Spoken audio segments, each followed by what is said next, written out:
Hello बच्चों, मैं अमर sir. बच्चों, कल हमने वैद्युत आवेश तथा क्षेत्र में कुछ न्यूमेरिकल बताए थे। आगे हम फिर न्यूमेरिकल के विषय में बात करते हैं। तो यहाँ पे आप देखिए, आपका क्वेश्चन दिया हुआ है कि 8 नंबर हाइड्रोजन क्लोराइड अणु का वैद्युत द्विध्रुव आघूर्ण 3.4 गुणे 10 की घात -30 कूलाम मीटर है। हाइड्रोजन और क्लोरीन आयनों के बीच का विस्थापन ज्ञात कीजिए। तो बच्चों, कोई भी न्यूमेरिकल हमने आपको बताया है कि करने से पहले सबसे पहले उसको कई बार पढ़ना है और फिर उसके बाद में उसमें जो दिया है उसको लिखना है और फिर हमें ये देखना है कि हमें क्या सॉल्व करना है। तो हम आगे बात करते हैं बच्चों इसमें। तो आप देखिए यहाँ पे द्विध्रुव आघूर्ण, आप देखिए यहाँ पे दिया हुआ है P = 3.4 into 10⁻³ coulomb dash metre. आगे Q दिया हुआ है। आपको पता है कि जो चार्ज होगा, चाहे आपका हाइड्रोजन आयन पे हो या फिर आपका क्लोराइड आयन पे, तो वो इलेक्ट्रॉन की तरीके से ट्रीट करेंगे। तो 1.6 इंटू 10⁻⁹ कूलाम। अब आपको बताया गया है कि विस्थापन ज्ञात कीजिए, यानी कि दोनों के बीच की दूरी ज्ञात करना है। तो आपको पता है कि जो द्विध्रुव होता है उसके बीच की जो दूरी होती है वो 12 होती है। तो ये हमें सॉल्व आउट करना है।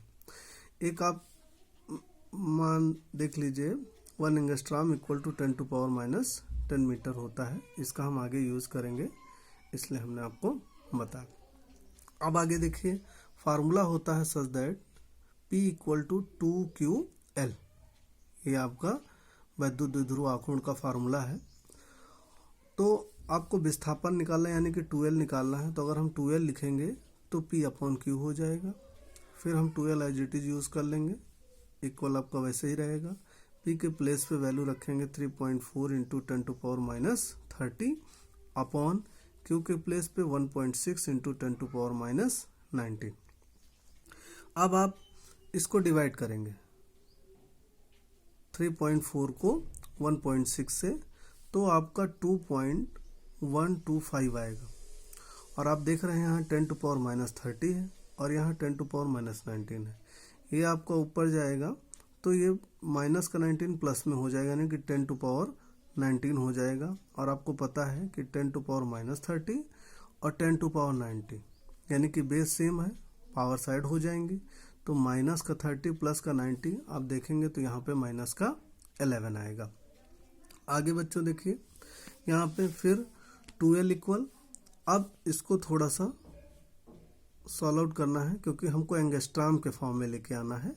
तो हम क्या करेंगे, यहाँ पे ये देखिए 2.125 इंटू 10⁻⁻11 दिया है और हमें इस फॉर्म में रखना है।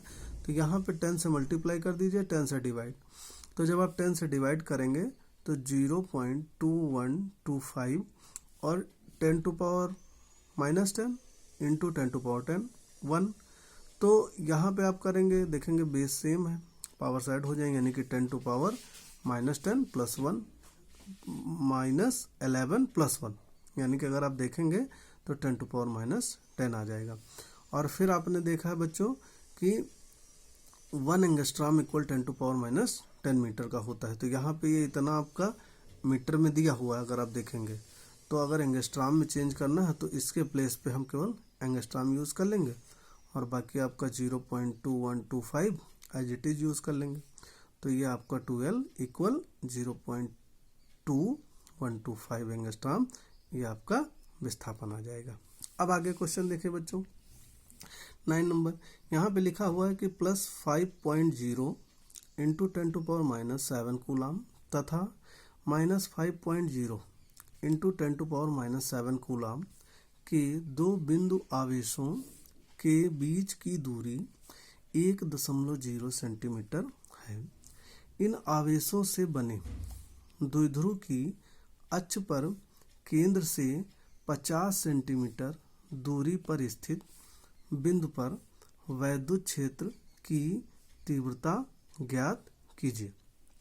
अब यहाँ पे देखिए बच्चों, तो हमने बताया है कि सबसे पहले जो हमें दिया हुआ है उसको हमें लिखना है और फिर क्या निकालना है उसके विषय में बात करना है। तो आप देखिए यहाँ पे प्लस क्यू दिया हुआ है, यानी कि 5.0 इंटू 10⁻⁷ कूलाम दिया हुआ है, और माइनस क्यू आपका 5.0 इंटू 10⁻⁷ आपका, यानी कि अगर देखा जाए तो ये प्लस क्यू, ये माइनस क्यू, तो इसलिए एक साथ हम लोग यहाँ पे लिख लेंगे plus minus Q equal 5.0 into 10⁻⁷ coulomb. फिर आगे देखिए, अब ये दिया है कि दो बिंदु आवेशों के बीच की दूरी, फिर से एक बार देखिए, दो बिंदु आवेशों के बीच की दूरी 1.0 सेंटीमीटर, यानी कि जो दूरी है आपको पता है द्विध्रुव आघूर्ण की 2L होती है, तो 2L इक्वल 1.0 सेंटीमीटर दिया है। अब हम इसे मीटर में चेंज करेंगे तो यहाँ पे 1 इंटू 10⁻⁻² मीटर हो जाएगा। फिर उसके बाद कहा कि द्विध्रुव की अक्ष पर बने, अक्ष पर केंद्र से 50 सेंटीमीटर दूरी पर स्थित बिंदु पर विद्युत क्षेत्र की तीव्रता ज्ञात करना है। यानी कि आर आपका दिया हुआ, आर भी आप लिखिए 50 सेंटीमीटर, और आपको विद्युत क्षेत्र की तीव्रता निकालना है, यानी कि ई निकालना है। तो आप देखो यहाँ 50 सेंटीमीटर दिया हुआ है, यानी कि 50 इंटू 10⁻² मीटर हो जाएगा, यानी कि 1 सेंटीमीटर जो आपका होता है अगर मीटर में चेंज करेंगे तो 10⁻² मीटर का होता है, या फिर 1/100।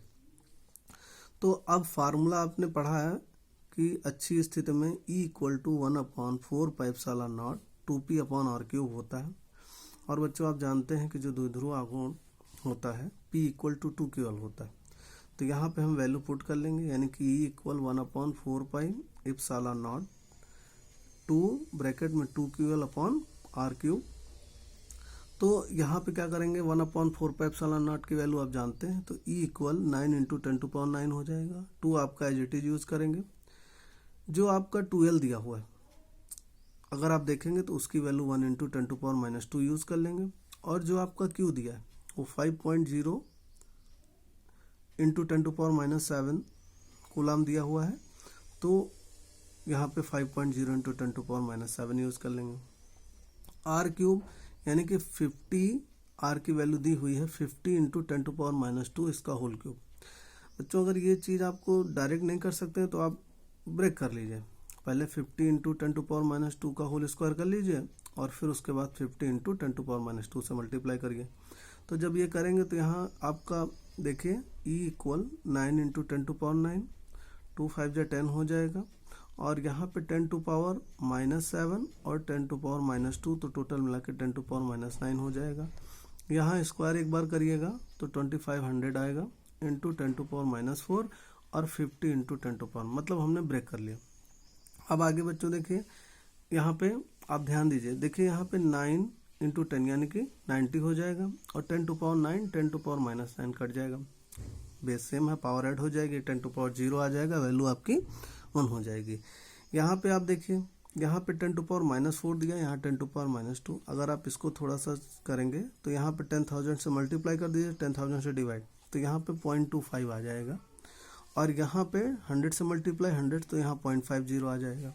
तो आप देखेंगे यहाँ पे E इक्वल हम लोग 90 लिखें, और फिर उसके बाद में आपका 0.25 इंटू 0.50, तो देखिए यहाँ पे 90 दिया है, यहाँ 0.25 लिखा हुआ, तो हम यहाँ पॉइंट लगा के 00 यूज कर लें, और फिर आप देखिए वैल्यू सेम हो गई, तो यहाँ से पॉइंट हटा देंगे, और ये पॉइंट हटाने के लिए यहाँ पे 1.00 यूज करिए, और फिर ये पॉइंट हटाइए, तो आपका कितना यहाँ पे 9,000 आ जाएगा, और यहाँ पे आपका 100 हो जाएगा, और यहाँ पे आपका 25 और यहाँ 50, तो 50 से इसको कट करेंगे 2 आएगा, और यहाँ पे इसको कट करेंगे तो 360 आएगा, और फिर इससे मल्टीप्लाई कर देंगे तो E इक्वल 720 वोल्ट पर मीटर हो जाए, यानी कि 720 वोल्ट पर मीटर।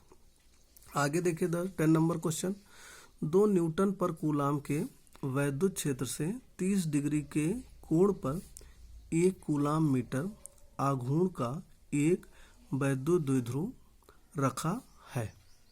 द्विध्रुव पर लगने वाले बल युग्म की गणना कीजिए। तो फिर वही दिया है कि हमें क्या दिया हुआ, देखिए 2 न्यूटन पर कूलाम दिया है, यानी कि आपकी वैद्युत क्षेत्र की तीव्रता दी है E इक्वल 2 न्यूटन पर कूलाम। 30 डिग्री के कोण पर 1 कूलाम मीटर आघूर्ण का, तो यानी कि P आपका 1 कूलाम मीटर दिया हुआ है, और 30 डिग्री का कोण यानी थीटा इक्वल टू 30 डिग्री। अब कहता है कि द्विध्रुव पर लगने वाले बलयुग्म की गणना, यानी कि टाउ आपको निकालना है। ये जो बलयुग्म होता है या बलाघूर्ण होता है तो उसको हम टाउ से डिनोट करते हैं। फार्मूला क्या होता है, such that tau equal P sine theta, यानी कि टाउ इक्वल, अब देखिए पी की वैल्यू 1 यूज कर लिया, ई की वैल्यू 2 यूज कर लिया, थीटा आपका 30 डिग्री तो साइन 30 डिग्री यूज कर लिया। अब आपको पता है कि जो साइन 30 डिग्री होता है उसकी वैल्यू 1/2 होती है, और फिर यहाँ पे वैल्यू हम पुट करेंगे, यानी कि टाउ इक्वल 1 इंटू 2 इंटू 1/2, तो 2 से 2 कैंसिल आउट हो जाएगा, तो आपका टाउ इक्वल 1 इंटू 1 यानी कि 1 न्यूटन मीटर हो जाएगा। धन्यवाद।